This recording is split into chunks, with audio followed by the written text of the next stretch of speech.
Ошон үчүн дин өтө улуу нерсе туугандар. Дин бизге керек.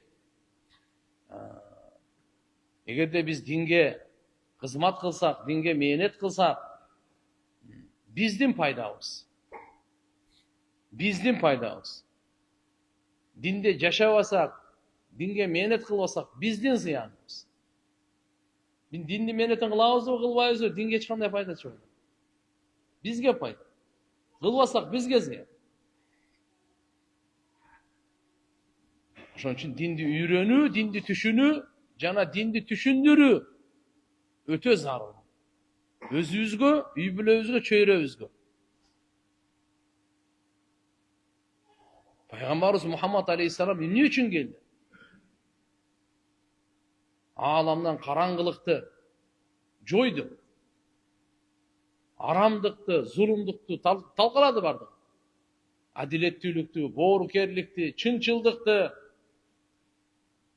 уяттуулукту, адамгерчиликти орнотуп анан кетти.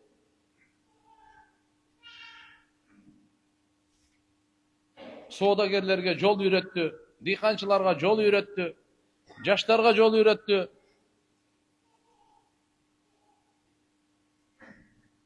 Мусулмандын жашоосу ибадат менен.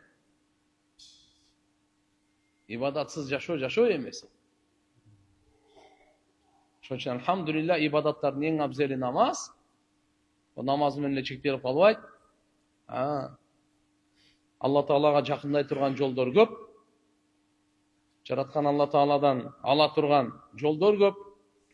Бакытты Алла берет. Дүйнөнүн дагы ахиреттин да бактуу Алланын колунда. Алланын казынасынан келет. Кимге берет? Ким Аллага баш ийсе. Ким Алланын өкүмүн аткарса. Өкүмдү кандай аткарабыз? Пайгамбарыбыз көрсөткөндөй. Алла жалпы эле буйрук берип койгон, намаз окугула деп. Бирок кандай окуган, качан окуйбуз, кантип окуйбуз, буну пайгамбарыбыз чечмелеп берет. Жараткан Алла Таала жалпысынан эле буйрук берген. Зекет бергиле. Мисалы. Бирок пайгамбарыбыз аны айтты, кимге берсе болот, кимге берсе болбойт, канча бериш керек, качан бериш керек, канчасынан бериш керек, бардыгын пайгамбарыбыз чечмелеп берген. Алла Таала жалпысынан эле айтып койду, ата энеңерди урматтагыла деп койду. Пайгамбарыбыз чечмелеп берди. Атанын акысы кандай, эненин акысы кандай, кайсы учурда кандай кызмат кылыш керек бардыгын. Алардын укуктарын айтып берди. Зикир кылгыла деп койду болду. Канча жолу зикир кылабыз, качан зикир кылабыз, кайсы сөз менен зикир кылабыз? Пайгамбарыбыз чечмелеп берди мунун бардыгын. Пайгамбарыбыз Кур'ан-ы Каримдин баяндоочусу, түшүндүрүп берүүчүсү, жеткирүүчүсү. Кур'ан Алланын сөзү. Бизди оңдош үчүн түшүрүлгөн китеп. Ар бирибизди ишенимдерибизди оңдойт, мүнөздөрүбүздү оңдойт, мамилелерибизди оңдойт, ибадаттарыбызды оңдойт, жүрүм турубузду оңдойт, ички дүйнөбүздү оңдойт, сырткы дүйнөбүздү оңдойт. Кур'ан-ы Карим оңдой турган китеп. Соода сатыгыбызды оңдойт. Кур'ан оңдой турган китеп. Кыямат күнгө чейин өзгөрүлбөй турган Алла Тааланын конституциясы, адам баласын оңдош үчүн түшүрүлгөн. Пайгамбарыбыз Мухаммад алейхиссалам ошону жеткирип, акысын берди. Кыямат күнү ошол боюнча кыямат күнү Алла Таалам сурак алат. Мен силерге Кур'ан түшүрдүм эле. Кур'ан окудуңузбу бүгүн? Сиз өзүңүзгө суроо берсеңиз, мен өзүмө суроо берейин. Бүгүн Кур'ан окудуңузбу? Максат, сен бүгүн Кур'ан окудуңбу? Алхамдулилля окудум. Ачып окудум? Ачып окудум. Жаттап окудум. Эмнени окудум? Эмнени түшүндүм? Эмнени алдың? Кур'анды түшүнсөңүз дагы, түшүнбөсөңүз да окусаңыз Аллага жакындайсыз. Керемет китеп. Көңүлүңүз ток болот. Ички дүйнөңүз жаркырайт. Руханиятыңыз өсөт. Жүрөгүңүздө кайгы кыжалат бардын жок кылып сата алган. караңгылыктарды, күнөөлөрдү, күнөөгө болгон кызыккандарды талкалай турган китеп. Акыйкатты ача турган китеп. Бизге чейин эмне болгон, азыр эмне болуп атат, эмне болот? Бардыгын кол алдыңызга ачып кое турган китеп Кур'ан. Bir сөзү, bir тамгасы ашыкча эмес. Bir чекити ашыкча эмес. Алланын сөзү, Алланын сөзү. Алланын каалоосу. Туугандар, келиңиздер, Кур'ан менен дос болойлу. Кур'анга жакын болойлу. Жашоо өтүп атат. Качан окуйбуз аны? Биз өлгөндөн кийин биздики бизге Кур'ан окусун, бүт ошол эле. Бизге бирөөнү Кур'ан окутпайлы, өзүбүз да окубайлы, кандай дейсиң? Кур'ан окуй турган китеп болот. Жашоонун багытын ала турган, жашоого туура жолдомо таба турган. Кур'ан акыйкатты түшүндүрө турган, адилеттүүлүктү орното турган китеп. Бүгүн биз Кур'андын насаатына, жолдомолоруна, багыттарына кулак салбай, өзүбүздү өзүбүз кыйнап атабыз. Бири-бирибизди кыйнап атабыз. Өзүбүздү да кыйнап атабыз, бири-бирибизди да кыйнап атабыз. Бала чакабызды кыйнап атабыз, досторубузду кыйнап атабыз. Куранды пайгамбар түшкөндө, пайгамбарыбыз тарбия кылган сахабалар Куранды түшкөнүн көрүштү. Курандын аяттарын пайгамбарыбыз Мухаммад алейхиссаламдын өзүнөн угушту. Ар бир укканда сами'на ва атa'на, сами'на ва атa'на. Уктук, баш ийдик. Уктук, баш ийдик. Үчүнчүсү жок. Алланын элчисин угуп жашайбыз. Алланын элчисине баш ийип жашайбыз. Мына сахабалардын ураны. Эң бактылуу адамдардын ураны. Ошо 124 миң азы көп сахабаларды, эркектери дагы, аялдары, жаш карыялары, көзү бар, көзү жогу, кулу, байы, сулуусу, куниги, араб эмеси, бардыгы бар эле. Бардыгы бактылуу болду. Бардыгы бактылуу болду. Балалуу болгону да бактылуу болду, балалуу болбогону да бактылуу болду. Эрте өлүп калганы да бактылуу болду, көп жашаганы да бактылуу болду.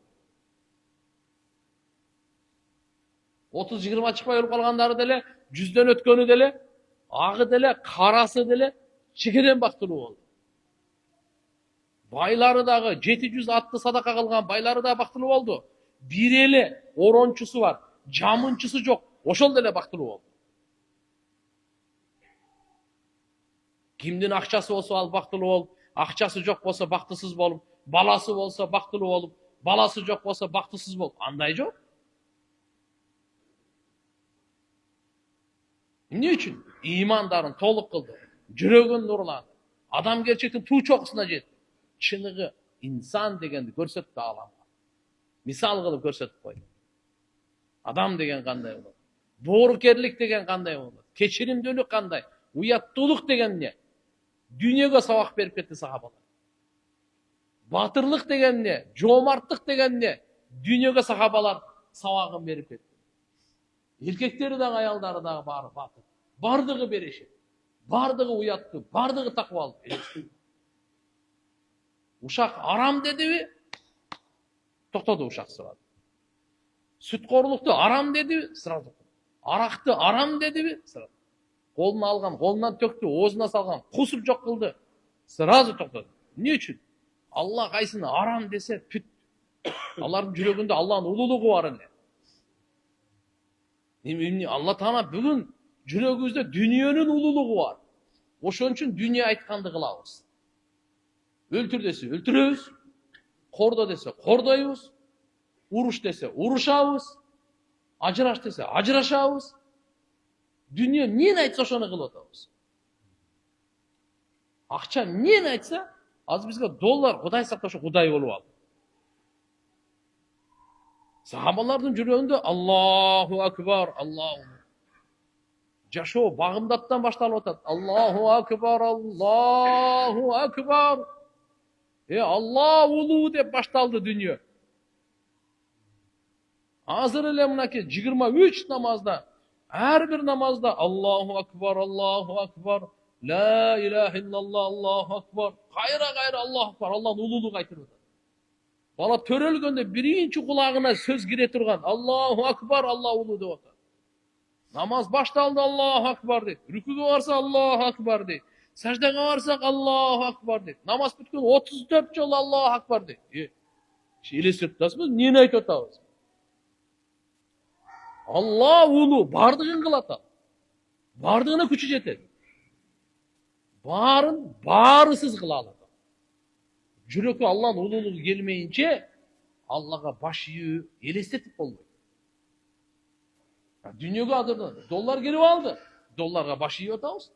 Давай саат 2'de gel dese, az мечитке, ар биңерге, короче, мындай $100 беребиз. Барды керек берди. Tahajjudga келсе эч ким келбейт. Не үчүн? Жүрөктө бар. Алланын жолуна даватка чыккыла ар бир кадамга $1000. Бирөө калбай бары чыгат. Атаман сурап келейинчи, апам уруксат береби экен, аялым айтабы, айтпайбы? Мен ичим оорутат эле, башым оорутат эле, эртеге жумушум бар. Жыйыштырып коет барды. Ар бир кадамга точно $1000 ооба, бар кеткен. Дамла, зачем эртең азыр эле чыга бербейли?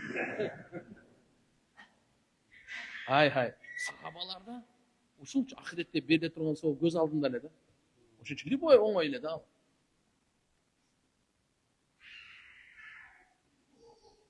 Алар бизге окшош адам болгон. Бирок чыныгы адам болгон. Пайгамбарлардан кийин эле эң асыл заттар, улуу адамдар сахабалар болот да. Пайгамбарлардан кийин биринчи бейишке кирген Абу Бакр Сыддык разыяллаху анху. Эмне деген сахабалар, айланайын. Тарыхын окусаң. Ишени анан кийин ишенбейге дедим. Жок, ушундай болгонбу? Азыркы бүгүн алардын окуяларын окусак, биз таң калып атабыз азыр. Даже ушундай болгон бекенби деп мынтейм да. Кандай болуп эле тургандар, келиңиздер. Биз дагы өзүбүздү, жашообузду нурлуу амалдар менен нурлап алайлы. Ушактан көрө зикир кылайлы. Конкретно ушактан көрө зикир кылайлы. Бирөөнү сындагандан көрө, бирөөгө жала жапкан, бирөөнүн айыбын издеген, бирөөнү дагы не кыламыздан не пайдасы бар? Ал менен биздин жүрөгүбүз бирикпейт эч качан. Башыбыз бириккенге окшойт, бирок ич өлгөн болот, билип коюң. Ич өлгөн болот. Ал качан жарылат билесизби? Учуру келет. Аз калып эле доспуз деп жүрөбүз. Жарыла турган учур келет. Алла көрсөтүп коет ошону. Алла Таала өтө чебер зат. Кимдин ичинде эмне бар экен көрсөтүп коет. Эки жүздүүлүкпү? Бир жүздүүлүкпү? Бардыңыз. Ошон иншалла келиңиздер туугандар. Сабактан биз пайгамбарыбыздын хадистерин, аяттарды окуганыбызда жашообузга алып кетели, амал кылайлы, башкаларга жайылтайлы. Жашоо өтө кыска. Жоопкерчилик өтө чоң.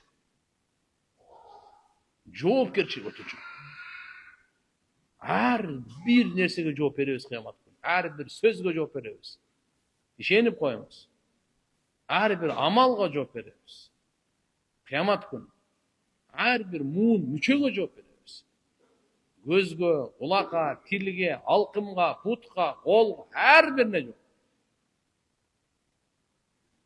Тияк жооп бере турган дүйнө. Бул жак амал кыла турган. Аллахым баарыбызга жеңил кылсын, баарыбызга товфик берсин, туура түшүнүк берсин, түшүндүргөнгө күч-кубат берсин. Акыйкатта Алла Таала өзү жүрөктү ачса, проблема жок. Алладан сурай берейли. Бисмиллахир-рахманир-рахим. Анас ибн Малик радıyallahu anhu'dan rivayet. Bunu aytат. Kana Rasulullah sallallahu aleyhi ve sellem fi masirihi. Peygamber bir жолу басып бараткан экен. Мындай депти. Истагфиру. Алла Тааладан кечирим сурагыла. Фастагфарна, сахабалар айтат, кечирим сурадык дейт. Я Алла, бизди кечирип кой. Факола атиммуха 70. 70 жолу толуктап койгула dedi. Канча жолу? Демек астагфируллах, астагфируллах, астагфируллах. Peygamberimiz aytdı, 70 jol suragan. Ha? Fa atmamnaha. Biz toluqtadık deydi 70 jol. Faqala Rasulullah sallallahu aleyhi ve sellem Peygamberimiz oşoldu aytkandan keyin mına sözde aytdı. Ma min abdin ve la amatin yestagfirullaha fi yawmin 70 marratan illa gafarallahu lehu 700 zambi. Kaysı pende erkek ayal olsun. Bir günde Allah Teala'dan 70 yolu geçirim sırasa Allah onun 700 günösünü geçirir. Kança günösün? 700 günöünü geçirir. 70 yolla Allah'dan geçirim sırasa onun 70 günösünü Allah Teala geçirir. Şunu yaratkan Allah menen uğatar. Allah geçirүүчү деген ümit menen. Allah Teala'dan geçirim sıraydı. Biz kança bilip bilbey kılgan günölerimiz толтура.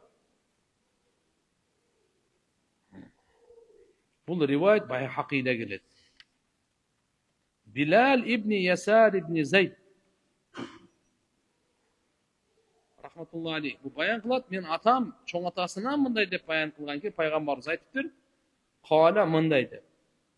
Kim aytsa, man kala Estağfirullahellezî la ilahe illa huvel hayyul kayyum ve atubu ileyh dese gufire lehu ve in kana farra min az-zahm.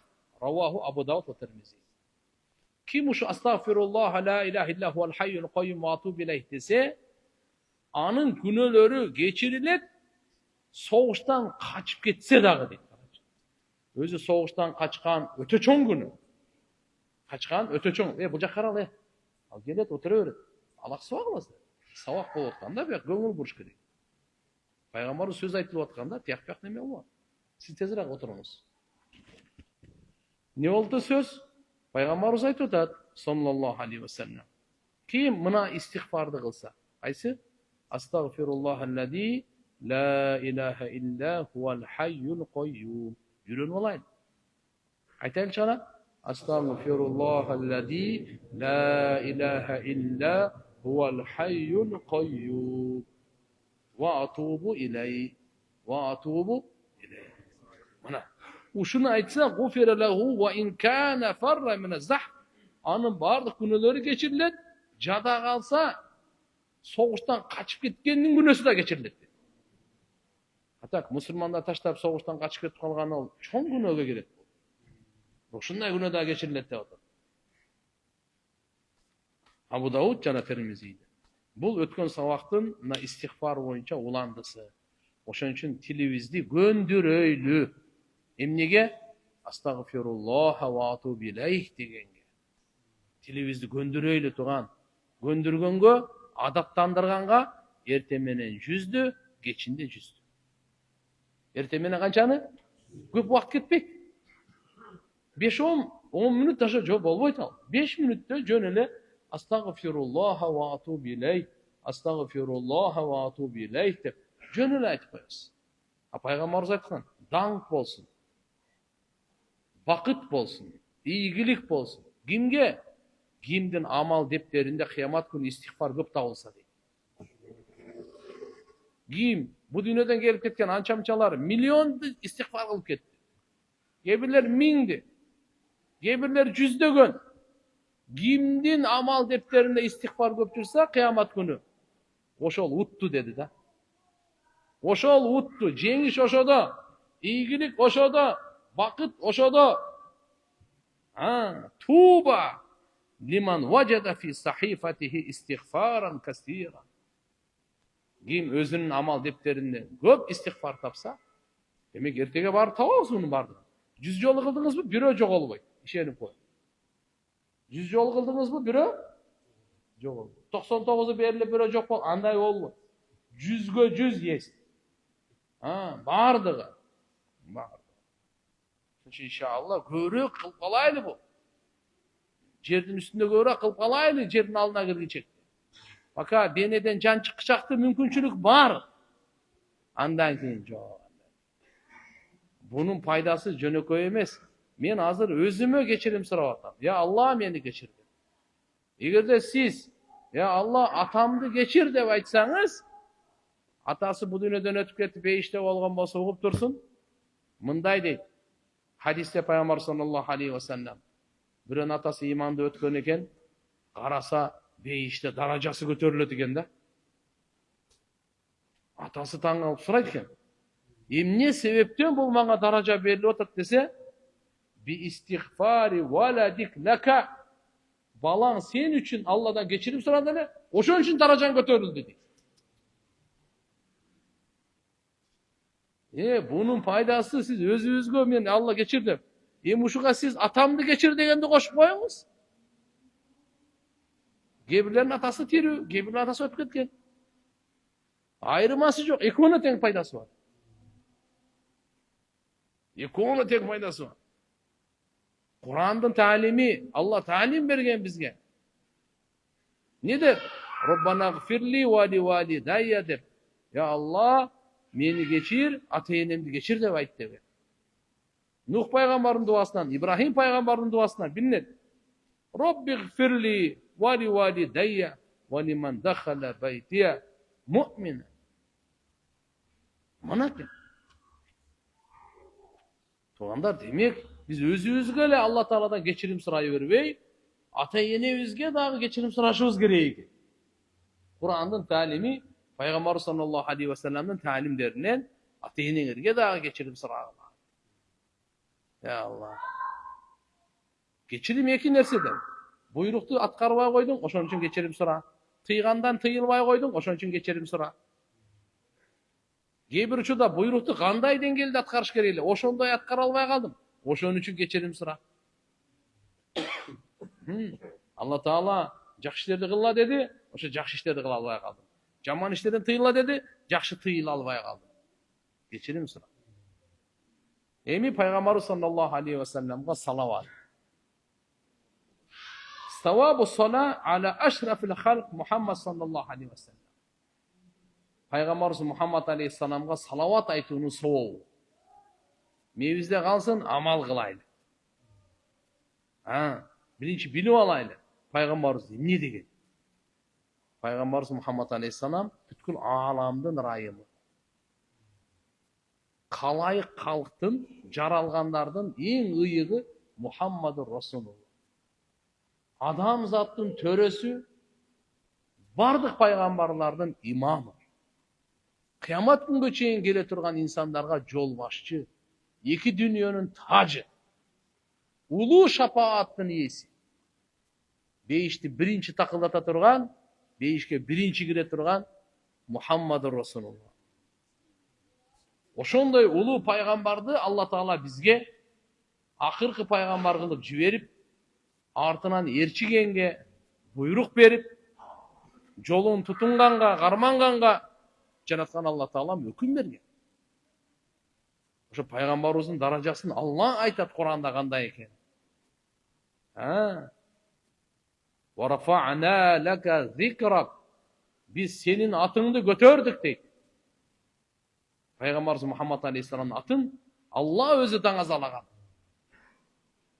Пайгамбарыбызга салават Алла өзү айтат. Куранда айтат: "Инналлаха ва малаикатаху юсаллуна алан наби, я айюхаллазина аману саллу алейхи ва саллиму таслима." Шек күмөнсүз Алла Таала өзү, бардык периштелер Мухаммад пайгамбарга салават айтат. Эй имандуулар, силер дагы Мухаммад пайгамбарга салават айткыла, жана салам айткыла. Салават деген не? Алланын өзгөчө рахматы, райымдуулугу. Алла Тааланын өзгөчө рахматы, райымдуулугу. Ой таксыр, сиз бияка болуңуз же тияка отуруңуз, Аллах сылтаса адамдарды сураныч. Салават Алла Тааланын райымы. Жараткан Алла субхана ва таала пайгамбарыбызга түшүргөн өзгөчө мээримдүүлүгү салават. Абу Хурайра радıyallahu anh rivayet var. Peygamber sallallahu aleyhi ve sellem aytat: "Man salla aleyye vahidatan salatan vahid sallallahu aleyhi aşaran." Kim bana bir salavat aytsa, Allah ağa 10 salavat aytar. Ravahu Muslim.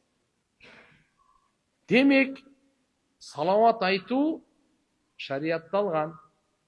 Құранда, хадисте бұл ибадат. Салауат айту не екен? Улу ибадат бұл. Пайғамбарымызды зиярат қылу ибадаттардың ең абзелі, даражалардың ең биіктігі, Аллаға жақындағандың ең күшті себебі пайғамбарымызды зиярат қылу. Бір пайғамбар саллаллаху алейхи ва салламға әркімде мүмкіншілігі бола бермейді, Мадинаға барып зиярат қылған. Бірақ мынау жақтағы салауат айтсаңыз үшін жердегі бұға Алла сізге 10 есе қайтарады екен. Бірге 10. Bir salavat aytas, Allah 10 salavat. 10 salavat aytas, 100 salavat. 100 salavat aytas, 1000 salavat. Allah'ın bizge salavat aytkanının manisi ne? Allah bizge salavat aytat dep Peygamberimiz aytırdı. Kim bana bir salavat aytsa 10 salavat. Bunun manisini düşünüp alay. Allah'ın rayımı, Allah Teala'nın salavatı karangılıktan jarıkka çıkarı. Adam balasın Allah subhanahu wa ta'ala salavatı uşul, pendege salavat aytkanı uşul, pendeni Allah Teala karangılıktan jarıkka çıkarır. Emnenin karangılığından? Şirktin karangılığından, kufurdun karangılığından, bid'attın karangılığından, günölerдің karangılığından, nadanlıktın karangılığından, aramlıktın karangılığından, kıskası aytkanda karangılıktan Allah Teala imandın nuruna, ibadattın nuruna, жақшы құлық мінөздің nuruna, таза жашоонун, Allah'ın nuruna, Allah'ın kitabının nuruna, Peygamberimizdin nuruna çıkar. Жүрек қанша көп салават айтса, ошончолук тазарат, ошончолук нурланат, ошончолук бул ибадатка, иманга жакындайт. Allah'ın салават айтканы мына. Абдурахман ибн Ауф деген сахаба болгон. Кушкабарланган, бейиши менен кушкабарланган 10 сахабанын бири, бай сахабалардын бири, өтө билимдүү, таанышман, улуу сахабалардын бири. Аты Абдурахман ибн Ауф. Мурунку аты Абд Амрин деген болгон. Кийин анан бул Абдурахман ибн Ауф деп мынакей ат койгон. Ауф атасынын аты. Бул айтат: мен пайгамбарыбыз Мухаммад алейхиссалам менен кошо пайгамбарыбыз чыкты эле, аркасынан ээрчип алдым дейт. Хаража Расулуллах саллаллаху алейхи ва саллам табаатуху хатта дахала нахла. Пайгамбардын аркасынан ээрчип алдым, пайгамбарыбыз бир курма бакка кирди дейт. Артынан барды дейт. Фасажада фаатала суджуд. Пайгамбарыбыз намаз окуп, саждага жыгылды, саждан өтө узак кылды да саждадан турбай койду. Hatta khiftu au khashitu an yakuna Allah qad tawaffahu. Abdurrahman ibn Avf aytat, sajdadan turbay koygondan men korkup kettim deydi. Allah Taala Peygamberimiz Muhammed aleyhisselam canını alıp koygon jokpu. Kıymıl jok. Sajdadan turmay jok. Kütö turdu. Sajda uzarıp ketdi. Анан акыры коркуп кеттим дейт. Не дейт? Жараткан Алла пайгамбарыбызды саждада жанын алып койгон жокпу? Ушуга чейин. Ал кабада. Кала фажиту андур фарафа раса. Мен жакындадым-дагы карайынча пайгамбарыбыз тирүү же тирүү эмес. Жакындасам пайгамбар саллаллаху алейхи ва саллям башын көтөрдү. Саждадан башын көтөрүп жүрдү. Факала малака я Абдуррахман. Пайгамбарыбыз айтты: "Ая Абдуррахман, саған не болды?" dedi. Жанына келе калганда, "Саған не болды?" dediler. Айтат: "Фадакарту залика кулла." Мен бардығын айттым дейді. Сіздің артыңыздан ээрчип келдим, курма бакка кирдиңиз, артыңыздан ээрчип алдым, намаз окудуңуз, саждага, узун саждага күтө бердим. Акыры коркуп кеттим. Жаныңызды Алла Таалам алып кетти деп ошонун бардығын айтып берди. Пайгамбарыбыз айтты мына дейді. Факала инна Жибрил алейхиссалам قال لي ألا يسرك أن الله عز وجل يقول من صلى عليك صليت عليه ومن سلم عليك سلمت عليه رواه أحمد وأبو يعلى والحاكم. Жабраил периште саждада келген екен. Пайғамбарымыз саждада тұрғанда Жабраил периште келген екен. Пайғамбарымызға айтып тұр мындай деп. Сені қуанып тұрбайбы? Алла Тағаланың мындай деп айтқаны дейді. Саңа ким бір жолы салауат айтса, Алла салауат айтады. Bir жолы салам айтса, Алла ошоға салам айтады. Уж саңа жағабы деп тұр да. Аллаху акбар. Демек, пайғамбарымызға бір салауат айтсаңыз, Алла сізге салауат айтса. Қалып кетпейді. Bir салам айтсаңыз, Алла сізге салам айтса, қалып кетпейді. Қарашы не деген. Ошон үчүн пайғамбарымызға bir салауат. Саллаллаху алейхи ва саллям. Айтайлычы? Саллаллаху алейхи ва саллям. Бұл жерде салауат дағы бар, салам дағы бар. Саллаллаху алейхи ва саллям. Тура айтыш керек. Бірінші с жоон окулат. Саллаллаху алейхи ва саллям. Екінші жөнле. Біздің сыға окшош.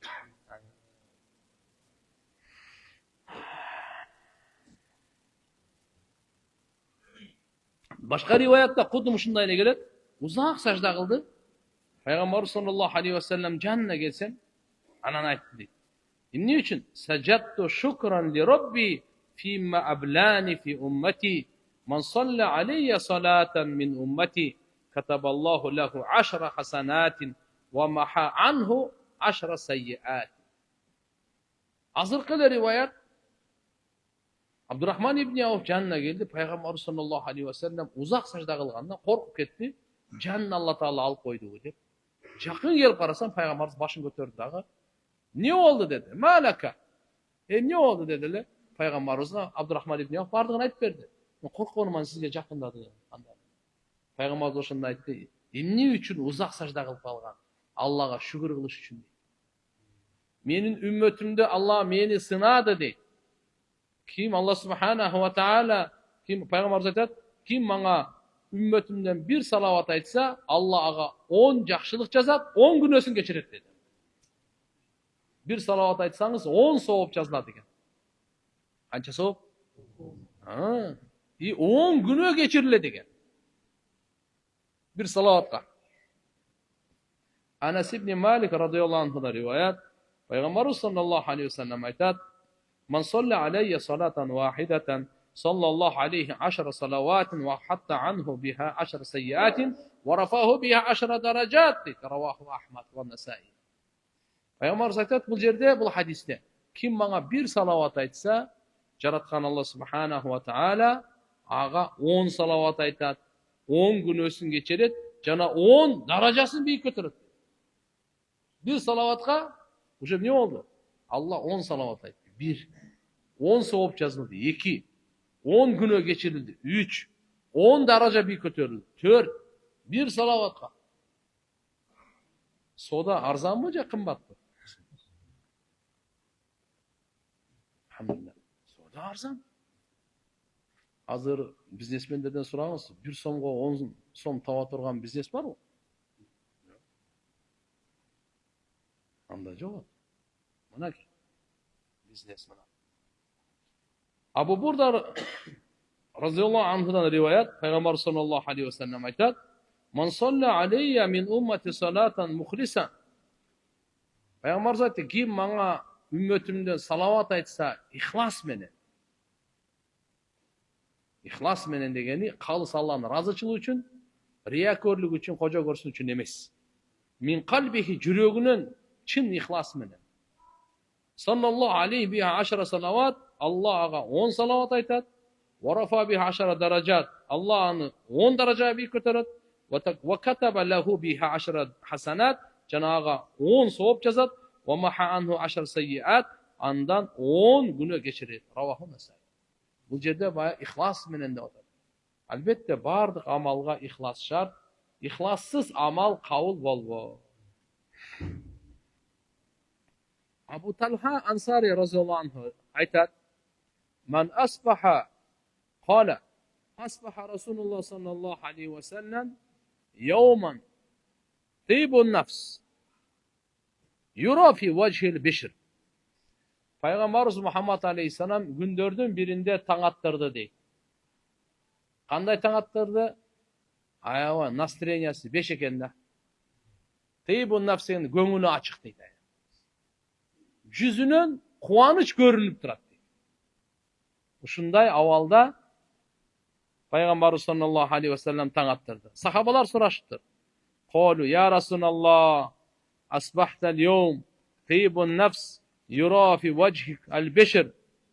Сахабалар айтыштыр: "О Аллахнын элчиси, бүгүн сиз көңүлүңүз ачык, жүзүңүз жарык, ушундай таң аттырдыңыз" деп пайгамбарыбыздан сурашканда, пайгамбарыбыз айтты: "Ажал, туура айтасыңар. Мен бүгүн көңүлүм ачык, жүзүм жарык болуп таң аттырдым. Себеби атани ати мин Рабби.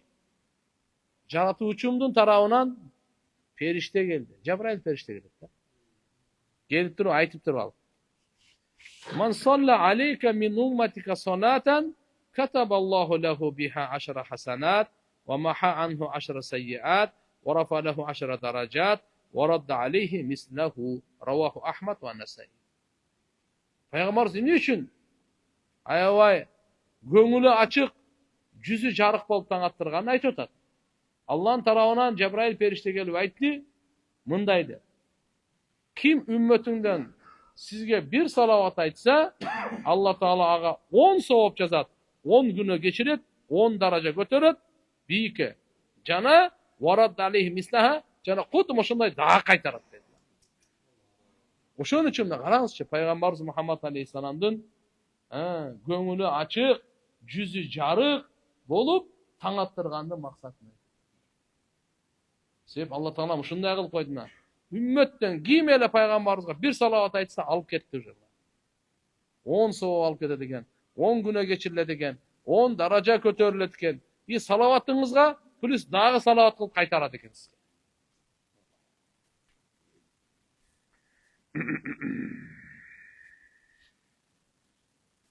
Башка бир риваятта келет. Азыркы эле айтылат 10-10дон. Ва қаллахул малак мисла ма қала лака култу я Жабраил ва ма заликал малак. Бир периште келип айткандан пайгамбарыбыз айтыптыр: "О Жабраил, ал периште не өзү кандай? Не дейт?" десе, кала айткан экен: "Инналлах азза ва жал ваккала малакан мин ладун халакака иля ан яб'асака ла юсалли алейка ахадун мин умматик илля кала ва анта саллаллаху алейка ва саллам." Охо. Алла пайгамбарыбызды жараткандан тартып, кыямат күнгө тирилткенге чейин бир периштени дайындап койду. Алла Таала өзүнүн алдына бир периштени дайындап койду. Ал периштенин иши эмне экен? Ким пайгамбарыбызга салават айтса, ошого айтат экен: "Алла да сага кудум ушундай салават айтсын" дейт. Саллаллаху алейхи ва саллям. Эң абзел салават Дуруту Ибрахим деп коет. Намаздагы окулган салават. Аллахумма салли ала Мухаммад ва ала али Мухаммад кама саллайта ала Ибрахим ва ала али Ибрахим иннака хамидун маджид. Ушуну айтып жүрсөңүз, Аллах. Салаваттардан эң абзели ушу. Ушудан эгерде 100 айтып койсоңуз, эч нерсе кайгырбай койсоңуз болот. Кайгырайын десеңиздер кайгыра албай калат. Ишенбесеңиз попробуй деп көрүң. Салаватта касиет өтө чоң. Сырлар өтө көп. Ишенип коюң. Бул менин сөзүм эмес. 14 кылымда мына алымдар өттү. Мына оулиялар өттү. Эмне деген адамдар өтүп кетти. Баары китеп кылып жазды дейсиңби? Биз азыр кошумда YouTube эле мына Instagramга чыгып атат дейди. Алла менен байланышкан бойда. Биз бир жумада 2 жолу Кудайым кечирсин, ушундай кылып чыгып сүйлөп коюп атабыз эми. Алла Таалам кечирсин. Алла ихлас берсин. Мен айтып аттым, Аллахумма салли ала Мухаммад. Салаватта гам кетет. Абсолютно кетет.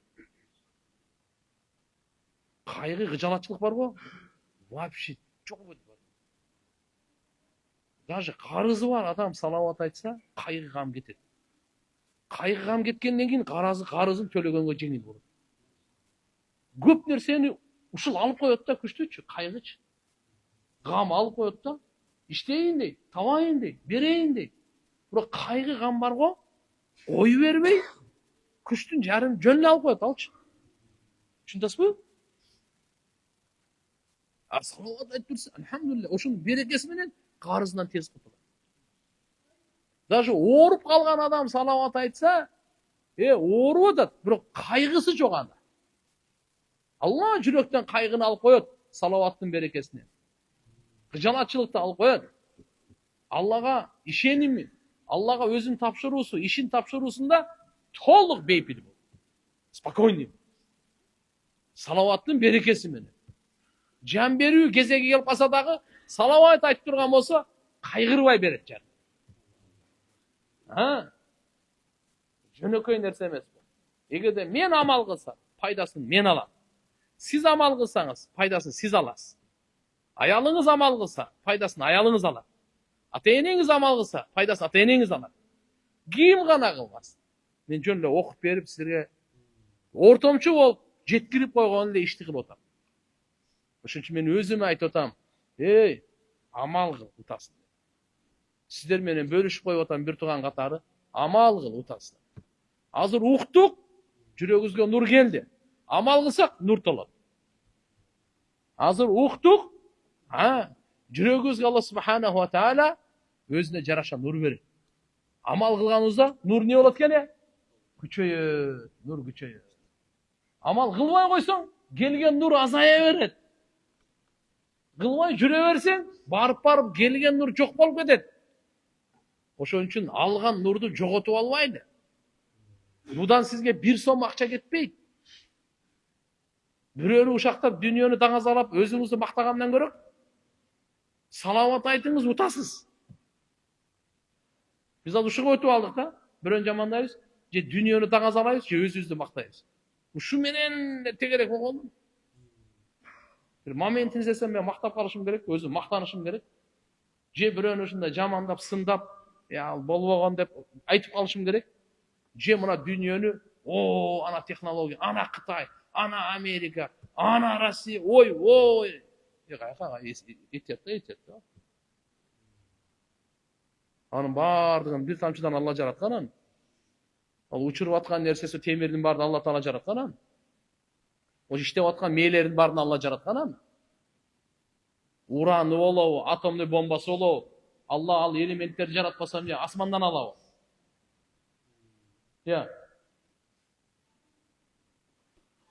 Албетте бул аспап дүнү, ал проблема жок. Ар кимдин биз мисалы мээнетин четке какпайбыз, пайдалуусун машаалла, зыянынан тоба. Бирок жараткан Алла кылат муну бар. Бүткүл ааламга мына түндү ким алып келди? Бирөөнү айтчы азыр, бир күндү чыгарсынчы, ушу моментте чыгара алабы? Мен кандай болгон чакта дагы биздин иманыбыз. Пайгамбарыбызга салават айта берели. Жүрөгүбүздү нурлай берели, кабырыбызды нурлай берели, ахиретибизди нурлай берели. Бирөө мактайбы, мактабайбы, бизди айтабы, айтпайбы, кызыктырбайбы? Пайгамбарыбыз айтты, азыр мына хадистерди окуйсуз азыр. Периштелер, специальный периштелер бар. Алардын иши только салават жеткирет. Сиз Алла Тааланын үстүндөсүзбү, ысык көлдөсүзбү, асмандасызбы, айырмасы жок. Каерде болбоңуз, салаватты сразу жеткирет. Сиздин телефонуңуздан тез жетет ал. Азыр телефонду сразу гудок кетсе тиякта алып атса сүйлөшүп атпайбызбы? Салам алейкум, каякта? Мадинада. Машалла. Каякта? Ажылыкта, Минада. Бизге дуа кылгыла. Телефонун чыпка, периштелер. Тилден чыкты тиякта уже. Мынакей келди как раз. Абу Умама деген сахаба болгон, радияллаху анху. Пайгамбар саллаллаху алейхи ва саллям айтат: "Ман салла алейя саллаллаху алейхи ашран малакун муваккалун биха хатта юбаллиганиха." Мага ким бир салават айтса, Алла 10 салават айтат. Дайындалган периште ошону мага жеткирет дейт. Атайы периште бар дайындалган. Кээ-бир хадистерде келет: "Инна лилла малаикатан сайяхин юбаллигуни ан умматис салам." Раваху Насаи ва Ибн Хиббан. Аллага таандык Allah'ın ушундай bir периштелери бар eкен, алар кыдырып жүрөт экен. Мен үммөтүмдөн ким мага салават айтса, салам айтса, ошону мага сразу жеткирет. Алардын иши ошол. Ибн Касир рахматулла алейх тафсиринде жазганы, адам баласында мына эки ээр бар го? Я, эки периште бар. Анын иши только салават жеткирет. Не жеткирет экен? Шафатайн дейт. Салават жеткирет экен. Мынака салават. Аллахумма салли ала Мухаммад. Абу Хурайра разияллаху анху риваят, пайгамбарыбыз саллаллаху алейхи ва саллям айтат: "Ма мин ахадин юсаллиму алейя илля раддаллаху илейя рухи хатта арудда алейхи салам." Раваху Ахмад ва Абу Дауд. Пайгамбарыбыз айтат: "Ким болбосун мага салам айтса, Алла мага рухумду кайтарат, мен ага саламды кайтарам." Демек, салават дагы, салам дагы намазда бар. Ат-тахиятты окудук. Андан кийин пайгамбарыбызга салам айтабыз. Ассаламу алейка айюхан набию ва рахматуллахи ва баракату. Десеңиздерби? Ассаламу алейка ушу салам. Абу Бакр Сыддык разияллаху анху айткан: "О Алланын элчиси, сиз бизге саламды үйрөттүңүз. Эми кантип салават айтайлы дегенде, Аллахумма салли ала Мухаммад ва ала али Мухаммад кама саллайта ала Ибрахим ва ала али Ибрахим иннака хамидун маджид" акыркына чейин түшүндүрөт. Namaz salam salavat menen бүтөт. Dualar salam salavatsız kabul болбой калат. Асманда илинген бойдан калып калат дуаң. Тияка чыкпайт, же түшпөйт, ортодо. Салам салават эшикти ачат, өтүп кетет. Азыр хадис окуп беребизби? Мынакей. Пайгамбар саллаллаху алейхи ва саллям айтат: "Хайсума кунтум фасаллу алейя, фа инна салатакум таблугуни." Раваху Табарани би иснадин хасан. Кайерде гана болбогула, мага салават айткыла, салаватыңар мага жеткирилет. Кайерде гана болбогула, жайлоодосуңбу, көлдөсүңбү, асмандасыңбы, жолдосуңбу, үйдөсүңбү, суун астындасыңбы, абадасыңбы, кайерде гана болбо, салават айт, периште келип жеткирет. Антан пайгамбарыбыз бир салават айтайлы. Саллаллаху алейхи ва саллям. Аллахумма салли ала Мухаммад деңизчи. Аллахумма салли ала Мухаммад. Эгерде Сайидинаны кошуп койсок, дагы жакшы. Аллахумма салли ала Сайидина Мухаммад. Пайгамбар сөз айткан, мен Сайидмин деп. Сайид улди Адам баласынын Сайиди, мырзасы. Аммар ибн Ясир радияллаху анху риваят бар, пайгамбар саллаллаху алейхи ва саллям айтат: "Инна Аллаха ваккала би кабри малакан." Алла Таала мен кабырымда, жанында бир периштени дайындап койгон дейт. Пайгамбардын кабырын периштеси. Кабырында периште дайындап койгон. Атоху асма'ал халайq. Ал периштеге бардык махлуктун аттары берилген, список жакта экен. Менин атым, сиздин атыңыз, ар бирибиздин атыбыз, ата-энебиздин атынан бери список колунда экен да. Бардык халайктын аты жөнү. Так, фала юсалли алей ахадун иля йаумил кыяма. Кыямат күнүнө чейин ким бу дүйнөгө келсин, мага салават айта турган болсо, илля аблагани би исмихи ва исми абихи. Ошол периште, ошол салават айткан кишинин же аялдын өзүнүн атын, атасынын аты менен мага айтат дейт. Биз салават айтсак, биздин атыбыз аталат экен. Биздин атабыздын аты аталат экен. Ошо периштенин иши ошол экен. Дүйнөгө келди, ат коюлду, тиякта.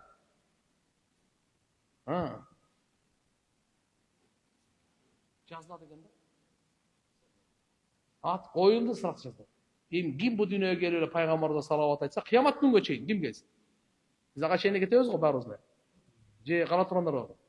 Кыямат күнгө чейин кыямат күндө дагы бир топ бар. Мен эсимде канчанчы жыл экен, бир Россияда эсиңиздерде, 22 декабрдагы кыямат болот дегенде адамдар квартираларды сатышты эле. 2012 ошо мен казы болсом деп шаарда казы элем. Анан бир журналисттер келиптир. Арасында бир орус келин дагы. Баягы орусча растерянный дейт го мындай. Көзүнөн өз башынан көрүнүп турат да, собственно жоготуп койгон да.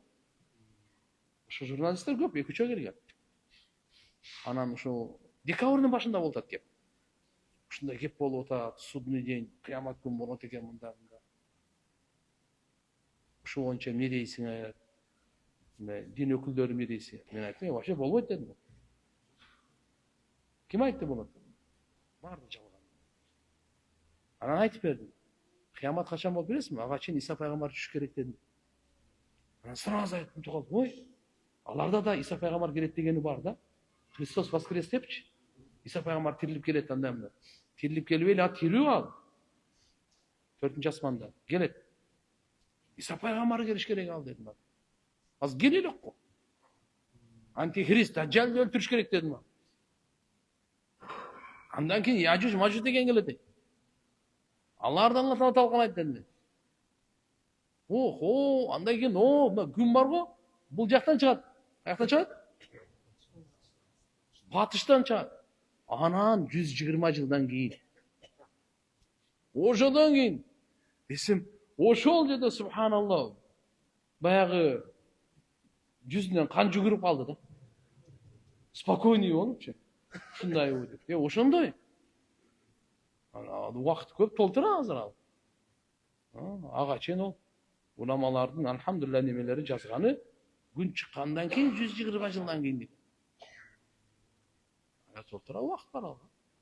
Чоң белгилери азыр көрүнө элек, кичинекей белгилери Ибн Жарир рахматуллахи алейхтин айтуусунда азыр бардыгы эле бар. Мисалы 72 белгиси деп келет.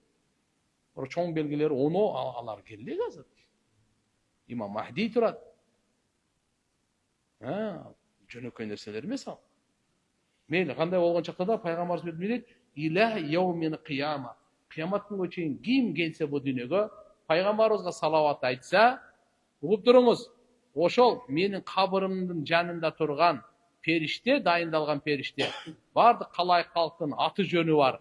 Ошонун ким айтты салаватты? Ошо кишинин же аялдын атасындагы өзүнүн атын коштуруп, мага салават айтты. Анакей. Угуп туруңуз айтып берейин. Дагы бир окуйын буну. Баззар. Мынакей китеп. بإسناده عن عمار بن ياسر رضي الله عنه قال قال رسول الله صلى الله عليه وسلم إن الله وكل بقبر ملكا أعطاه أسماء الخلائق.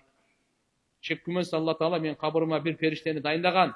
Ага калайык калктын аттарын бардыгын берген. Фала юсалли алейхи ахадун иля яумил кыяма. Ким мага кыямат күнгө чейин салават айта турган болсо, илля аблагани би исмихи. Ал периште мага жеткирет анын аты менен, ва исми абихи, атасынын аты менен, фулан ибн фулан, паланчанын баласы паланча деп, код салли алейк, сизге салават айтты деп жеткирет экен да. Ошон үчүн сиз салават айтсаңыз, мен салават айтсам, атабыздын аты менен айтыңдар деген. Билесиңиз? Пайгамбарыбызга бир салават. Саллаллаху алейхи ва саллям. Дагы бир жолу. Саллаллаху алейхи ва саллям. Дагы бир жолу. Саллаллаху алейхи ва саллям. Өз чындыгындачы, аз намазга чейин салаватын айта бериш керек эле, токтотуп элечи салават.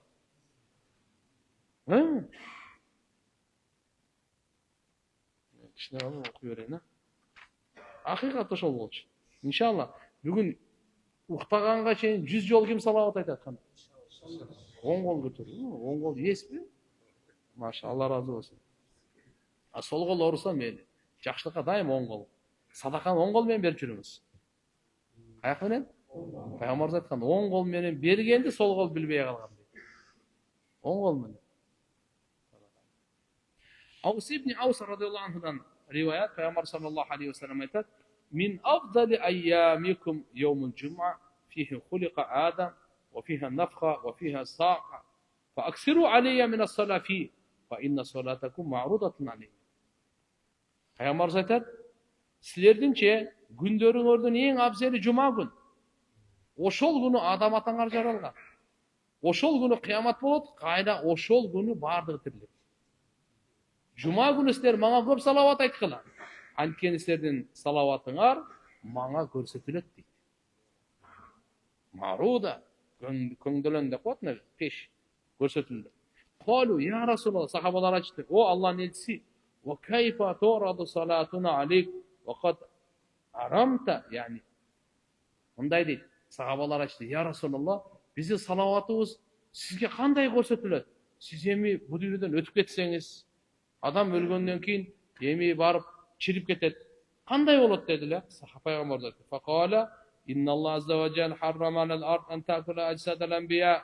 Allah Taala aram kılgan jerge peygamberlerin denesini jegenge. Peygamberlerin denesi çiribeydi. Peygamberlerin denesini jer jebeydi. Jer jegenge aram kılgan. Sahabalar özlerini salıştırıp, adam biz de barыбыз da ошентип ойлойбуз да. Ölgönden keyin ne bolat ene? 100 yıldan keyin, 200 yıldan keyin çirip çok bolasın, anam ne bolasın? Oşoga aytsa, Peygamber sırası aytıp koydu. Tokto dedi. Çok. Allah Taala peygamberlerden denesini jegenge jerge aram kılıp koygan. Allah Taala manaki innalloh azza ve celle harrama alal ard. Allah aram kıldı jerge. Emneni? An ta'kula ajsadal anbiya, peygamberlerin denelerini jegende aram. Ravahu Abu Davud ve İbn Majah ve İbn Hibban. Buna Abu Davud'da gelet bu rivayet. İbn Majah'da, İbn Hibban bardığında gelet. Abu Darda razıyallahu anh rivayet.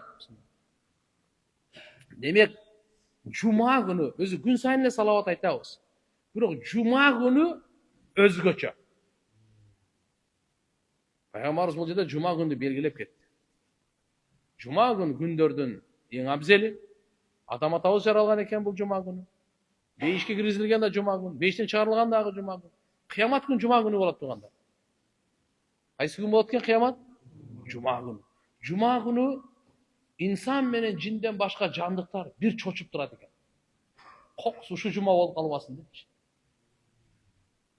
Bardık hayvanlar bir özüne gelip olat eкен. Bir silkinip olat eкен. Bir korkup şu bugün bolup kalbagayla Kuday saklasın demiş. Peygamber aytып ötün eкен. Cuma günü. Cuma günü sizler mağa köp salavat ayttılar deydi. Cuma gün uğup durunuz. Cuma gün dep 24 saat var go. Oşonun 4-cü günü gün batkanda Cuma gündün tünü baştalat. Хорошо? Ertesi piyatsa diye söz var go. O gündüzü o Cuma günün günü. Tün birinci gelet, gün ikinci gelet. Oşo Cuma günü demek 4-cü günün tünü salavatlı başlaş gerek de. Jönö köyle sahabalardan kийинкилер муундар 1000ден кылат эле. Канчадан кылат эле? 1000ден. Cuma günü özgöçө 1000 жолу айтсаңыз, o başkaça. Meyli 100дөн bölüңүz, бирок 1000 айтып коюңуз. Көп деле убакыт кетпейт. Allahumma salli ala seyyidina Muhammad 1000 айтып коюңуз. Kimdin vakit elhamdülillah şey balsa, Allahumma salli ala Muhammad ve ala ali Muhammad kama sallaita ala İbrahim ve ala ali İbrahim innaka Hamidun Majid. Uşudan 1000 айтып koysanız başka nerse bu. Совсем ruhaniyet bölük. Düşündürgende mümkün emez bunu.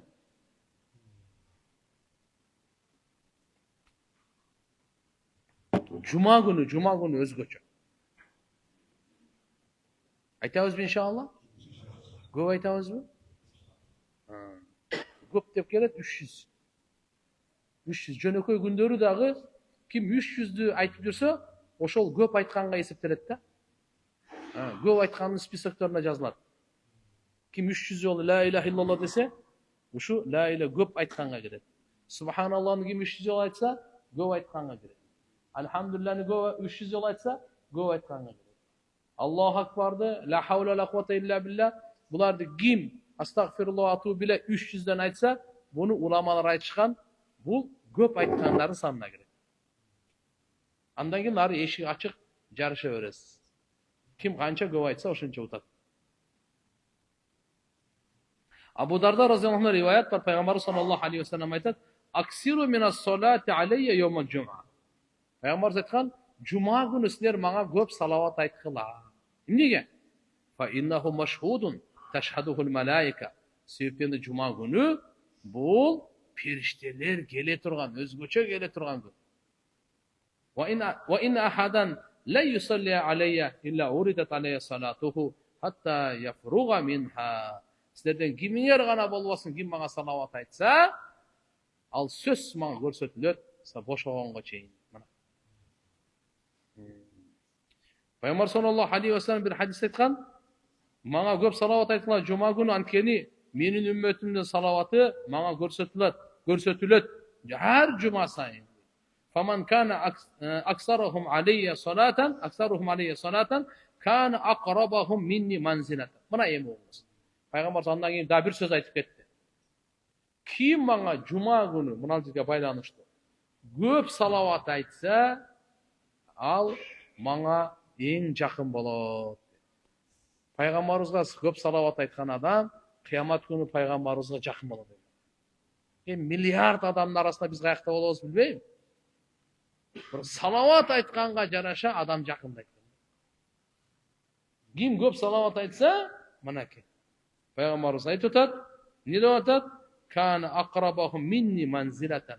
Алын жайғашқан жайы маңа жақын болады. Байхақидің риwayatында. Абдулла ибн Амр ибн ал-Ас разияллаху анхумадан риwayat, Пайғамбар саллаллаху алейхи ва саллям, бұл кіші айтқан екен, бұл сахаба бұл.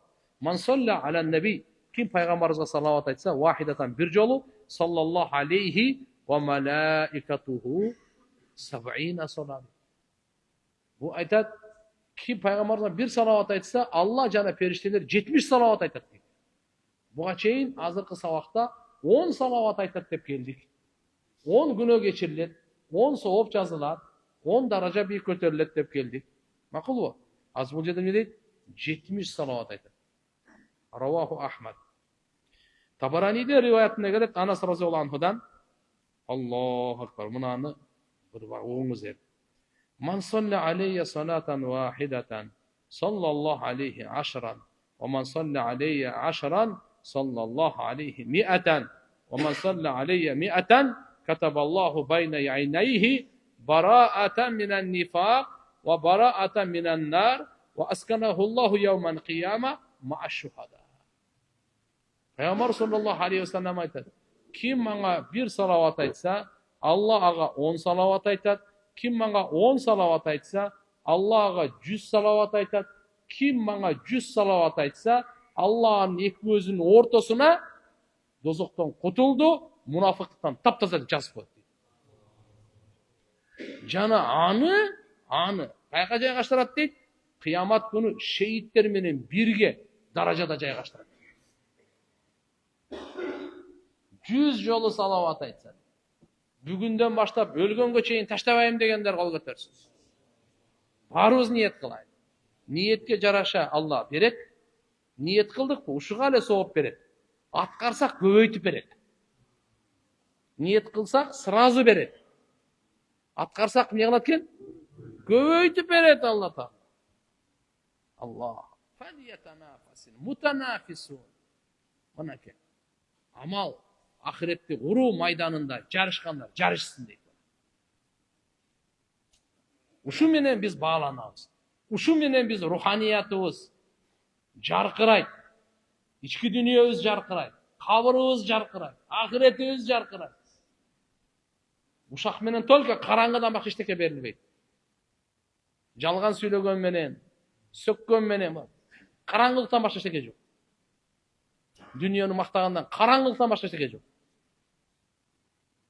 Тилди Алла берди.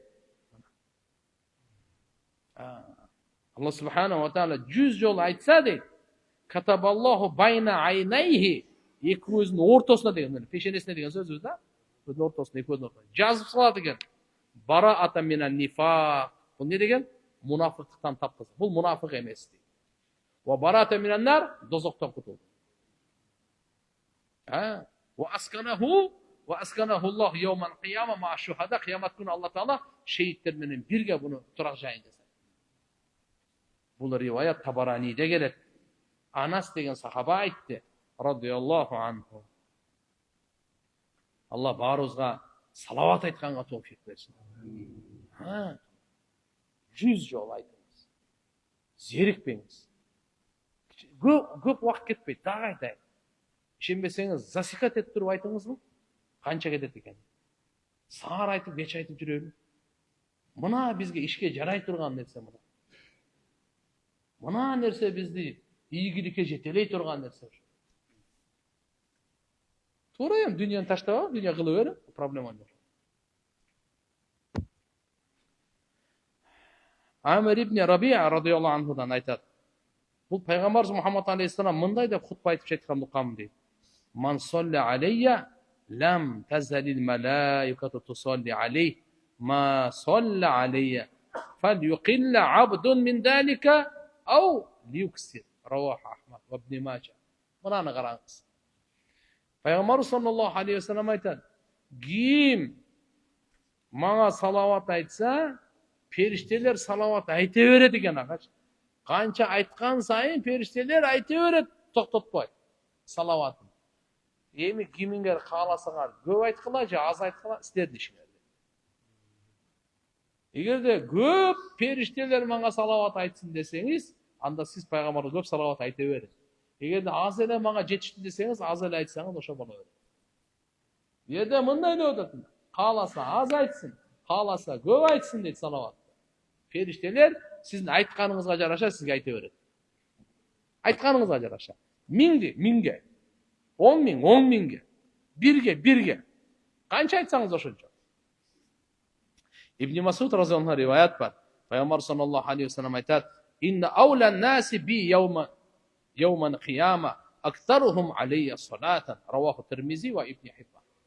Пайгамбар айткан, адамдардын кыямат күнү эң жакынырагы мага ким мага көп салават айтса дейт. Ана, ошого жараша жакындайт экенбиз. Салаватты көп айтканга жараша жакындайт экенбиз. Пайгамбарыбыз Мухаммад алейхиссалам.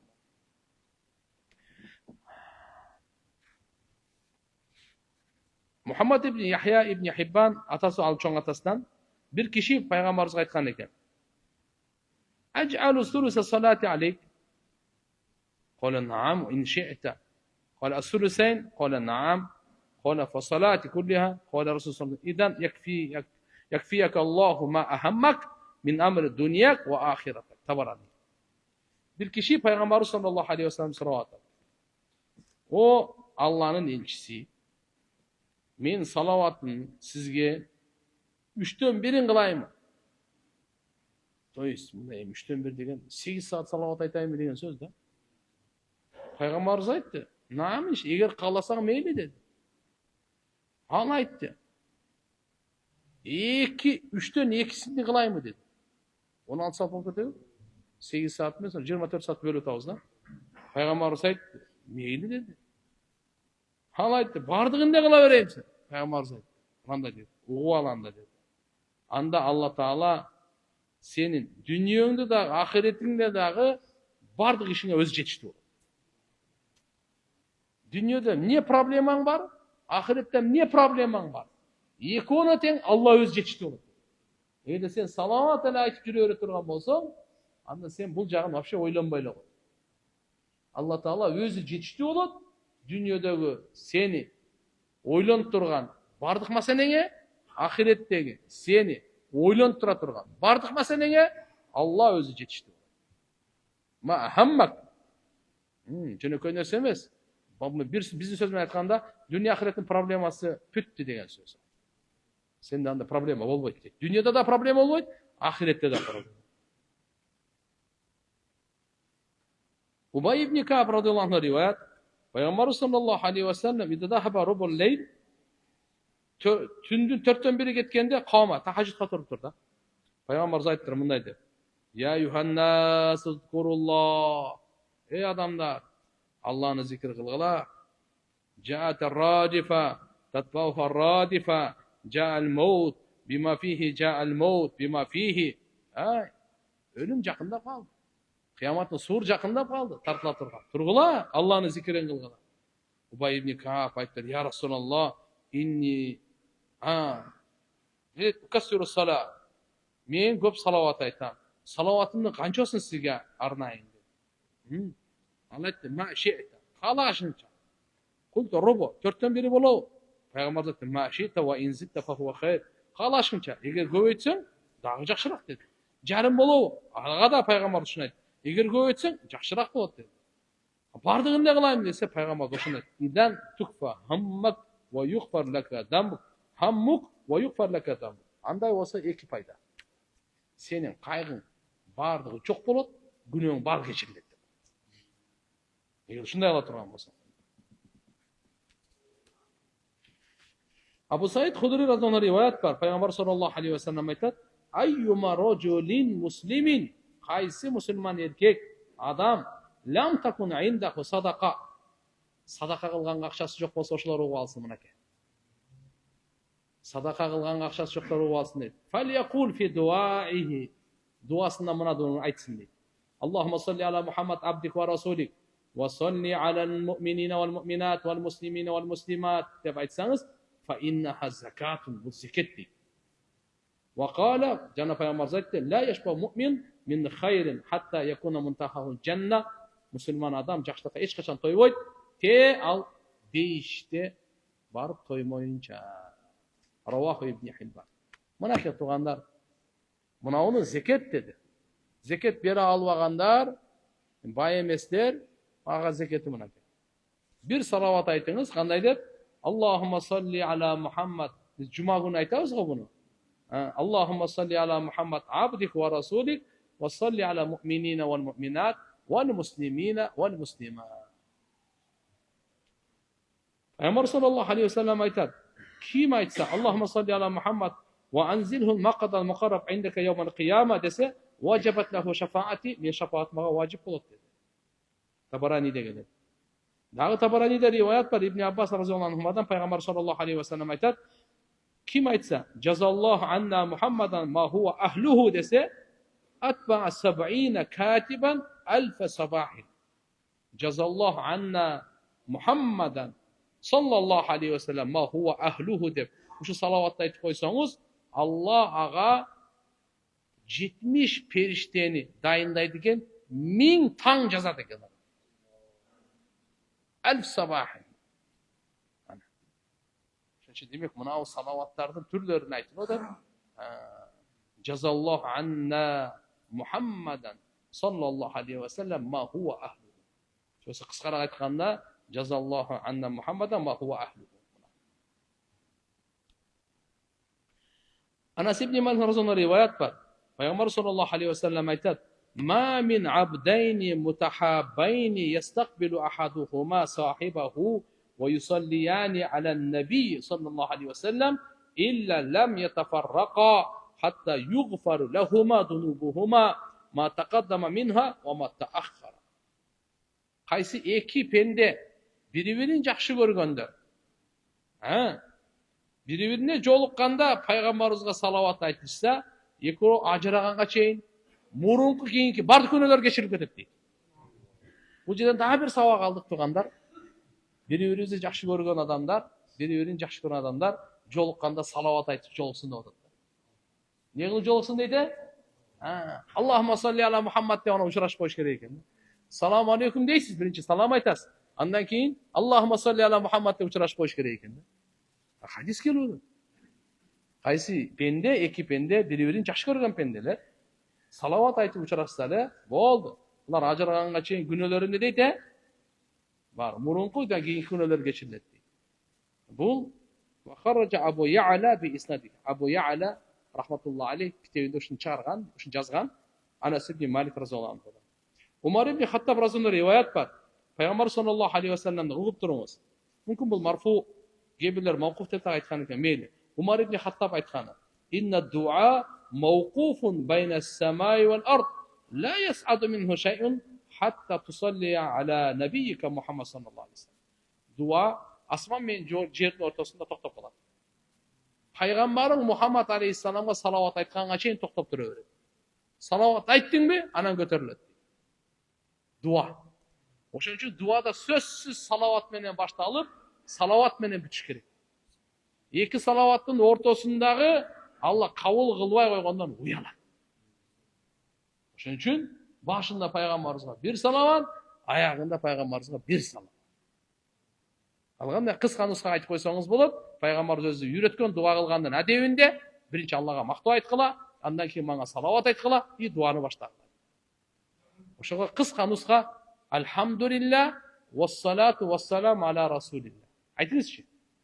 Алхамдулилlah Vessalatu vessalamu ala rasulillah. Эми дуа кыла бериңиз. Канындай гана дуа болбосун, биринчи ушуну айтыңыз. Алхамдулилlah, Аллага мактап айтып койдуңуз, эң кыска бир сөз менен айттык, болду. Эми эң кыска пайгамбарга салават кандай? Ас-салату вассаламу аля расулилlah. Андан кийин дуа кылып. Бүткөндөн кийин машаалла, Аллахумма салли ала сейдина Мухаммад деп бүтүрүп койсоңуз, бүттү. Табаранинин риваятында келет, би иснадин жайид, Hazret Ali radıyallahu anh aytkan, kullu duail mahjubun hatta yusalla ala Muhammad sallallahu aleyhi ve sellem. Bardıq dua perdada kalıp kalat deydi. Te Peygamberimiz Muhammed aleyhisselam salavat etken için kalgan boydan tura verir. Allah Teala barımıza amalışlığa tevfik versin. Peygamberimize bir salavat. Sallallahu aleyhi ve sellem. Sallallahu aleyhi ve sellem. Sallallahu aleyhi ve sellem. Xuda kalası inşallah. Ölgünge çeyin bir salavat aytabız mı? İnşallah. Allah Teala ihlas versin barımıza. Aytып эле жүрсөк, Кудай кааласа, мунафыктыктан таза болобуз, дозоктон кутулабыз буюрса иншалла. La ilahe illallah. Assalamu aleykum selam. Men жакында үйлөнөйүн деген, бирок кыз блогер болом дей берет. Ошого каршымын. Анткени мен кызганам. Ошого эмне кылсам болот? Ага айтсам түшүнбөй жата. Болбойт, Тура эми блогерге кызгануу эркектик, ыймандык, арнамыз, гайраттуулук, молодец. Мусулман ушундай болуш керек. Мусулман эркек ушундай болуш керек. Аялына кызганбаганды даюс деп коет. Бейиштин жытын жыттабайт деген. Андай болбойт. Албетте чеги менен болуш керек эми. Ар бир нерсенин чеги бар динибизде. Бирок кээде чеги менен болуш керек деп эле ар жака анан алып барып аны выставка кылдыра берген болбойт. Мына жерде эми жаштакай сүйлөш, азыр как раз баш кошконго чейин эгерде неме болуп аткан болсо, блогер болбойт. Аялдык кесип эмес бул. Кесип башкача. Жакшы түшүндүрүңүз, дуа кылыңыз.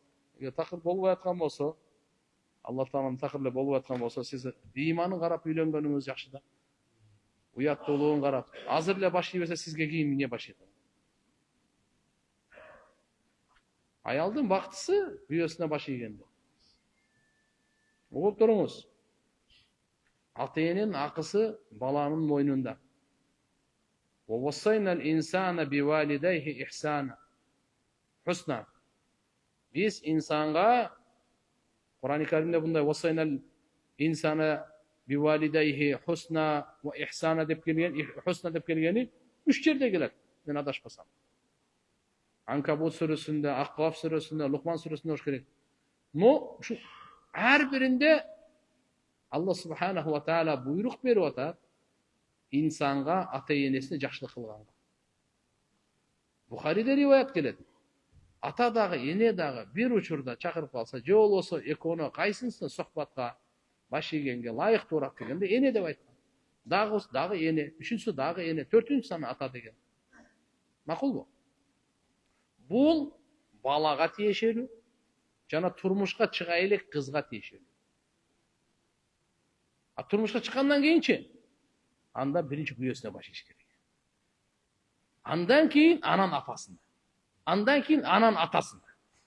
Түшүндүңүзбү? Бул уже ошончо Алла Таалам динибизде ушундай кылып койгон туугандар, кыз баланы аябай урмат, аябай сый, аябай этияттуу мамилени кылган. Төрөлдүбү турмушка чыкканга чейин атасынын мойнунда. Тамак ашы, кийим кечеси, тарбиясы, ден соолугу, ийим бардыгы. Эми турмушка берип атасыңбы? Күйөө баланын мойнуна өттү дагы, өлгөнгө чейин күйөө баланын мойнунда. Күйөөсүнүн мойнунда. Ошончо туугандар, азыртан эгерде мына маселе болбой турган болсо, жакшынакай ойлонуш керек. Бисмилlah. Менин атым Нуралы. Мен кичине кезимден бери ооруп келем. Талмам бар, сакайбай келем. Азыртан үй бүлөм бар, Кудайга шүгүр. Жумуштарда кээде талмам кармап калат.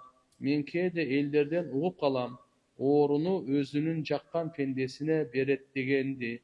Ошол чынбы же калппы? Албетте чын.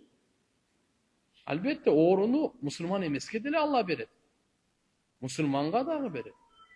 Пайгамбарларга дагы берет. Бирок пайгамбарларга бергендин, мусулмандарга бергендин, мусулман эместерге бергендин айырмасы бар. Пайгамбарларга берет даражасын бийик кылыш үчүн. Мусулмандарга берет жараткан Алла күнөөлөрүн кечирип, дуаларын кабыл кылыш үчүн. Капырларга берет азапташ үчүн. Дүйнөдөгү эле азабы. Бир эле оору хайсиет деп коет ар кандай. Алейкум ассалам.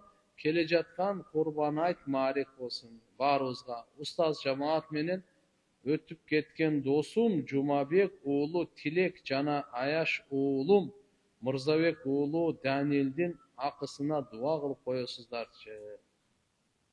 Аллахумма гфир лахум вархамхум. Алла райымын алып, даражаларын бийик кылып, райымына күнөөлөрүн кечирсин. Амин. Daaratка ниет кылганда, мисалы асырга ниет кылдым десе, шамга ошол daarat жарабай калат деп уккам. Мен daarat алайын деп баштаганда бир намаз үчүн деп васваса болуп баштайт. Экинчи намазга жарабай калат бул daarat деп. Ошондо кандай кылыш керек? Жок, бул туура эмес. Daarat алдыңызбы? Канча кааласаңыз намаз окуй бересиз. Кийинки намаз, андан кийинки намаз, андан кийинки намаз. Кээ бирлер бар, багымдаттын daarаты менен Куртанды окуп коет. Бирок көп кыйнабаш керек, билесиз, Эгерде собор мисалы албетте суу ичпей, көп чай ичпей жүрө берсе билмей деле болушу мүмкүн. Бирок эгерде кысталып анан атайы кыстап жүрө берген болбойт. Эркекке да зыяны бар. Бир бошонуп, daaratты жаңылап алган жакшы. Бирок азыркындай бирле намазга эле daarat жарайт деген ал туура эмес. Бул шайтандын иши. Сизди васваса кылып атат, аузу биллахи минаш шайтанир раджим көбүрөөк айтыңыз, кетип калат, проблема жок. Assalamu alaikum устаз. Устаз, менин суроом төмөндөгүдөй. Жашоодо негизги негедир жашагым келбей калды. 26 жаштамын. 2 кыз, 1 уулум бар. Алардын келечегинде татыктуу ата болбой каламчы деген ойлор каптап бүттү. Азыркы мезгилде карыз болуп кыжалат кеттим. $5000. Ушунун баары намаздан алыстап кеткеним үчүнбү деп ойлойм.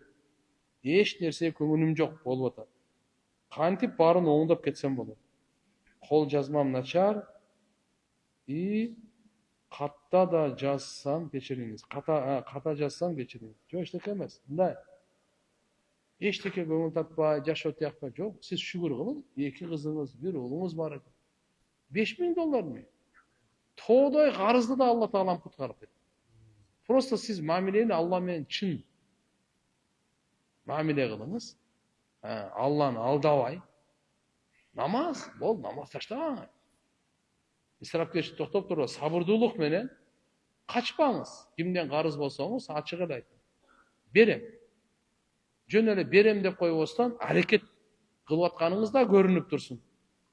Исрап кылбай, жалкоолонбой, эмгекчил, намазга бекем, ана көрүң. Кыска мөөнөттө Алла Таалам кайыптан жардам берет. Дуага дагы бекем болуңуз. Аллахумма кфини би халалик ан харамик ва агнини би фадлик амман сивак деген дуаны жаттап. Андан кийин саар кеч Аллахумма инни ауду бика минал хамми вал хузни ва ауду бика минал жубни вал бухли ва ауду бика мин галабати дайн ва кахри риджал. Аллахумма инни ауду бика минал хамми вал хузни вал аззи вал касали вал жубни вал бухли ва далаати дайн ва галабати риджал. Ушуну дагы дуа кылыңыз. Эртең менен бир, кечинде бир. Сиз да башына десе 3төн деле айтсаңыз болот. Кечинде деле ушундай. Я Алла, мени кайгыдан, кыжалатчылыктан, коркоктуктан, сараңдыктан, жалкоолуктан, алсыздыктан, карызга баткандан, залымдардын каарынан сакта деп 8-ди. Кааласа иншалла Günölөрдөн сактанып, мээнет кылыңыз, эртең менен иштеңиз, кечинде иштеңиз. Тез эле кутуласың иншалла. Алла жардам берет. Мен аябай чоң ката кетирип койдум, жол көрсөтүңүзчү. Куран китепти кармап күйөөмө жалган айтып койдум. Эми эмне кылсам болот? Куранды өзү ант ичкен жакшы эмес. Куранды кармап ант ичкен андан дагы жакшы эмес. Даже чын сөз болсо делечи, ант ичпей эле коюш керек. Ант ичкенде кандай? Алланын атына ант ичилет. Алланын атын ортого салбайлы. Кокустан азыр сиз эми Куран кармап ушундай неме кылып, чоң ката кылып койдум деп атасыз. Антыңызды бузуп алган болсоңуз, анда каффара деп коет. 3 күн катар ороза кармаңыз, ден соолугуңуз болсо. 3 күн катар ороза кармай алмасаңыз, анда 10 бейбечарага тамак бериңиз, ошо антыңызды сындыргандын орду. Анан тоба истигфар кылың, бүттү. Мындан кийин мындай кайталабаңыз. Мен өзүм оронгонмун, намаз окучумун, бирок азыр окубай калдым. Келечегимди көрө албай, максатым жок, убакыт өткөрүп эле жүрөм. Жалган айтып коюп да күнөөнү сезбей жатам. Намаз баштагым келет, бирок окуй албайм. Жараткандын алдында кантип жооп берем? Турмушка чыккандан бери өзүмдү тааныбай калдым. Сөлөкөт болуп эле жүргөндөймүн. Эми сурооңузда эме болжок, бирок мейли кеңеш экен карап. Андай кылбаңыз. Оронгон болсо 5 убакыт намаз таштабаш керек. Шайтан ушундай кылат да, эң баалуу, эң пайдалуу нерседен кур калтырат да. Бул намаздан өткөн пайдалуу нерсе жок. Намаздан өткөн бул дүйнөдө баалуу нерсе жок. Бул только ахиреттин тиги бейиштин ишин чечет деп, бейиштин ачкычы деп ойлобоңуз. 2 күндүк дүйнөңүздү ham чечип салат, жөнүнө чечет. Ушунча чоң бейиш туурасы 7 жер 7 асмандын эшигин ачып аткандан кийин сиздин кичинекей 2 наныңызды ham чечпесин ошо намаз. Күлкүлүү да. Намаз ол жөнөкөй нерсе эмес бул намаз. Пайгамбарыбыз менин көзүмдүн кареги, жүзүмдүн кубанычы деп айтып аткан, асмандан алып келген намаз. Мираждан белек болуп келген намаз. Мусулман менен капырдын ортосун ажырата турган намаз. Кантип биз таштайбыз? Жок. Орунда эле болсо болду. Намаз менен калбайт дейбиз. Кээде унутуп калабыз, кээде уктап калабыз. Казасын окуңуз, пайгамбарыбыз муну айткан. Шайтандын азгырыгы менен кээде уктап каласың, кээде унутуп каласың. Унутпаш керек, уктабаш керек өз учурунда. Бирок кокустан болуп калсак, инсандык фактор. Бирок сразу эстегенде казасын окуп коюң. Алладан кечирим сураңыз, я Алла, ошо шайтан азгырып мен ушундай кылдым. Унутуп калдым, же уктап калдым. Сразу намаз. Таштап койбоң да. 2 уулум бар. Бирөө 3 жашка, экинчиси 10 жаш. 1 жаш 10 ай. Эмизгем, бирок боюмда болуп калды. 1 неделя 40 күн. Болгуча таблетка ичип түшүрсө болот. Жок, астагфирулла. Буга чейин өз сактанып көрүш керек эле. Раз боюнда болуп калды, эми этиятташ керек, эчтеке эмес. Ден соол жакшы карап, кыжалат болбой, эми аны түшүргөн болбойт. Эгерде эненин өмүрүнө, ден соолугуна коркунучу жок болсо эле, жакшынакай карап, машалла күтүп алыш керек. Ден соолук жакшы жашоом шүгүр, бирок ар бир баламда салмак кошуп 100 килограммдан ашып бара жатам. Салмактын айынан буту колум, белим ооруй баштады. Максатым кичинекей балам 2 жашка толсо, эмчектен чыгарып, кичине арыктап, кайта уда төрөйүн деген максатым бар эле. Кандай кылсам туура болот? Конечно, аны карап туруп биз алдыбызга койгондун баарын, тарелкалар жөнөткөй баарын шупуруп эле өткөрүп атсак. Салмак кошобуз да, ооруйбуз да. Басып эле, азыр тамакты азайтыш керек кандай болгон. Азайт дегенде совсем эле эмес эми. Азыр Кудайга шүгүр, алхамдулилля. Мурункудай эмес да, дасторкондор каерге барсаңыз толо, каерге барсаңыз толо.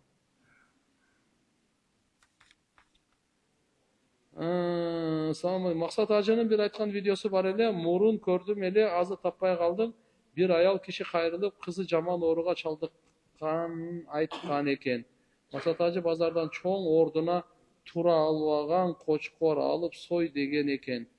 Алланын ыраазычылыгы үчүн мүйүзү барынан жогунан деди беле такыр эстей албай жатат. Ордунан тура албаган эмес. Ордунда турбаган. Ордуна тура албаган эле кантип кочкор болсун ал. Өзү ордуна тура албаса неге жарайт ал? Ордунда турбаган деген. Жөн турбайт да. Жөн турбайт. Сүзөйүн дейт, же нары бери качайын дейт, секирейин. Ошондойду аалымдарыбыз айтышат да. Мүйүзү барбы, мүйүзү жокпу кызыктырбайт. Ошондой кочкор тапсаңыз мага мыкты. Мүйүзү болуп калса еще да жакшы. Ошондо Алла үчүн канын чыгарыңдагы 1 грамм этти өзүңөргө алып калбай, бардыгын бейбечарага садака кылып бер. Болгондо дагы эң бейбечараны издең. Ушул иш. Эптеле телефон менен чакырып берип коюп, жаса бирөөнө барып сен берип кой дебей, токто. Деканса кылыңыз мынаны. Этти карап туруп, мүмкүн болушунча 3 килограмм, 4 килограмм, 2 килограмм кылып бөлүп туруп издеңиз. Толтура сизге чыгат иншалла Кудай кааласа. Ошондойлорго иншалла бериң. Кудай кааласа ошо кан төккөндүн берекесинен Алла Таалам иншалла шифа берет иншалла. Пайгамбарыбыз хадистери көп. Оорулуу, оорукчан адамдарыңарды дарылагыла садака менен деген. Не менен деген? Садака менен. Садака берип дарылаш керек экен. Мал мүлкүңөрдү коргондоп сактап калгыла зекет менен деген. Не менен? Мал мүлкү зекет берсең сак болот экен да. Толкундап келген фитналарды күтүп алгыла зикир менен деген. Фитналар чоң толкундай болуп, океандын толкунун билесизби кандай чоң келет? Ошондой чоң фитналардын толкундарын зикир жана тадарру деп коет. Адам жалдырап, жалбырап Алланын алдында зикир менен күтүп алла дейт. Хадис бул Абу Даудда. Ошол жерде азыр айтып атканым садака менен ооруларыңарды дарылагыла. Биз садака. Садаканын эң күчтүүсү азыркындай кан чыгаруу. Ошентип бейбечара берсек, Кудай кааласа, Алла Таалам иншалла ажайып эмес. Көп тажрыйбадан өткөн бул. Көп тажрыйбадан. Вакыт барбы? Учка барбы? Ya Allah Allah.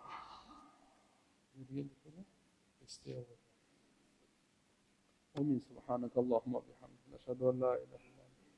Nastaghfiruka wa natubu ilayk. Allahumma salli ala sayyidina Muhammad. Allahumma ighfir lana warhamna wa'afina warzuqna bi rahmatik.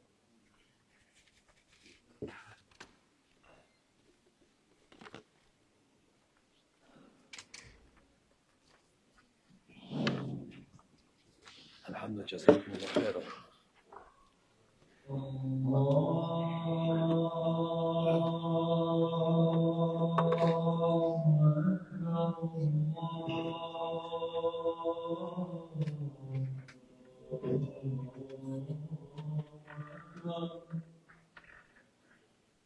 Çıkartmasın.